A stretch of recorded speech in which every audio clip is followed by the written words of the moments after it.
Playing ActRaiser is getting 2 games for the price of 1. But are either of those games any good? Let's talk about, alphabetically, the first God game to release for the Super Nintendo.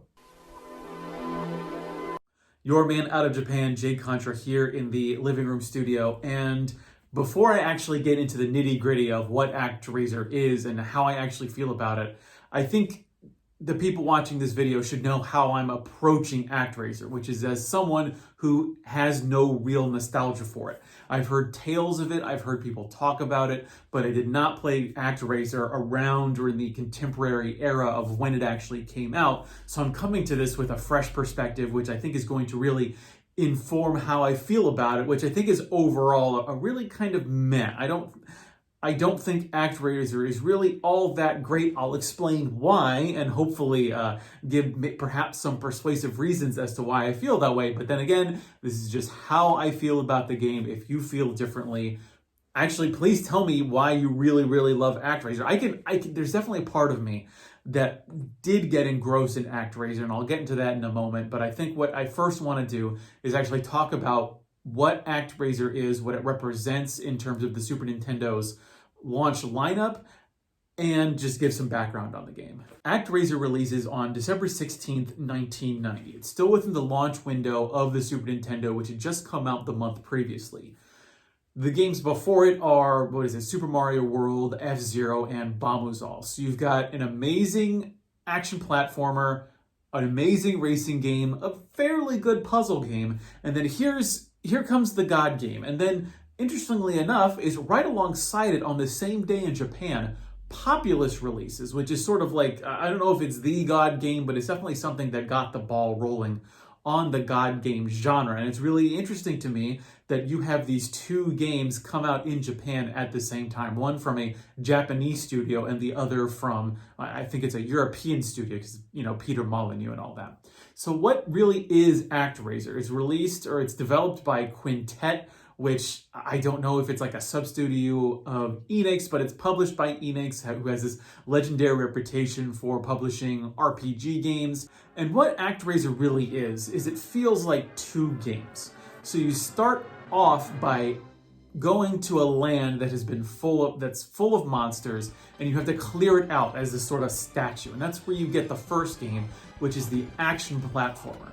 And what I feel about the action platformer is that it just does not measure up to what was going on both in terms of the NES and the Super Nintendo. The NES had the best in class platformers of the time because people had used that experience.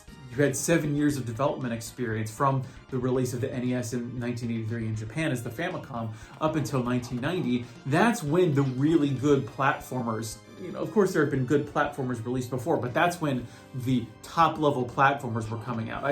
It wasn't exactly at that time, I think it had come out later, but you had games like Little Samson, Metal Storm. These are some really amazing games, and putting those top class games against the platforming of ActRaiser, which is roughly contemporaneous, the platforming in ActRaiser, it just feels slow. It's really annoyingly difficult. At least that was my experience, and I'm not claiming to be good at video games, so perhaps people who are watching this had a better experience than I did, but I just kept repeating the same levels over and over again, just hoping to actually finish that little bit so I could get to the good bit, which is actually it's not even really like town building. It's not like SimCity. So you've got the first game where you are platforming, you clear the area of monsters, and then you get to the area itself. It's got a few people who are walking around, and you guide them to either, clear out these places that are generating like evil monsters and demons. They're building new infrastructure, roads and houses. You're also controlling this angel who's just like shooting out arrows, and that's actually how you defeat these monsters that are spawning out of these like demon layers, because those demons will actually go and they'll actually destroy the houses, they'll abduct people, and so you actually do feel invested in protecting that particular area and the people of that land. The more you progress, they'll actually give you items and spells and things that you can do, and you can tear down, you can use the lightning attacks to burn away forests so that people actually have land that they can live on. And what's so interesting to me is that I think on a sort of narrative level, the platforming with the God part of the game actually do, I think, have a good sort of synthesis or synergy, whatever you want to call it, to where you actually do feel invested in the well-being of these people who are going to eventually end up creating civilization under your watch.